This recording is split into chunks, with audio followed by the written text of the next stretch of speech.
तर मित्रांनो, पहिल्यांदा ट्रॅक्टरवर बसलोय आणि ट्रॅक्टर कसं चालवायचंय कसं नाही ते मला तर माहीत नाही. फक्त एवढं माहीत आहे की कार सर केला गिअर आहे आणि हे स्टिअरिंग आहे कलवायसाठी. हे कशाचे गिअर आहेत, हे काय कलस बिलस काय माहीत नाही, पण चालवणार तुमचा भाऊ हिम्मत करणार. पूर्ण ब्लॉग बघा. हे नमस्कार मित्रांनो, मी पवन आणि आपल्या नवीन ब्लॉगमध्ये आपल्या सर्वांचं अगदी मनापासून स्वागत आहे. आता ट्रॅक्टरची पूर्ण भानगड काय तुम्हाला सांगतो. आमचा मित्र आहे कासरखेडला लक्ष्मी बराटे, त्याचं ट्रॅक्टर घेऊन आपल्याला अनिलच्या शेतात मोगळ्यासाठी जायचं होतं. मग ट्रॅक्टर घेतलं. अनिलला तर ट्रॅक्टर येत नाही. मग मी थोडी कार चालवली होती म्हणून अनिल म्हणला चल माझ्यासोबत आणि ट्रॅक्टर आपण आणूता. आता ट्रॅक्टरवर पहिल्यांदा बसलो म्हणून थोडी हवाबाजी केली आणि ट्रॅक्टर चालू करायला सुरुवात केली. चालवताना आता माझ्याच्यानं का ट्रॅक्टर चालू होईना गेलं. मग लक्ष्मी भाऊ म्हणला याचं डिझेल संपले. अरे बाप म्हणून लागली आता वाट. भाई हम तो शुरू होते खत्म हो गया यार. या माणसासाठी आपल्याला ट्रॅक्टर चालवायचंय आणि या ट्रॅक्टरचं डिझेल संपले. हे लक्ष्मण भाऊ इकडं आणि अनिल आता डिझेल आणले. आता बघूया चालूया काय होते काय नाही.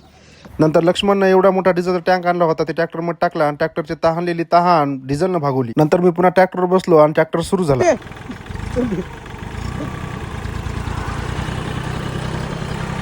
नंतर ट्रॅक्टर घेऊन आम्ही थेट दीपक भाऊच्या मळ्यात आलो, कारण आपला त्याचा मोगडा न्यायचा होता. मग मालेगावचे पवन भाऊ ब्लॉगर आले म्हणून त्यानं आपलं काम चालू असलेला मोगडा बंद केला आणि आपल्या ट्रॅक्टरला लावला. कानगडी करून मायचार खरंच दुसऱ्याचं आणलं असं तर बरं होतं की रे.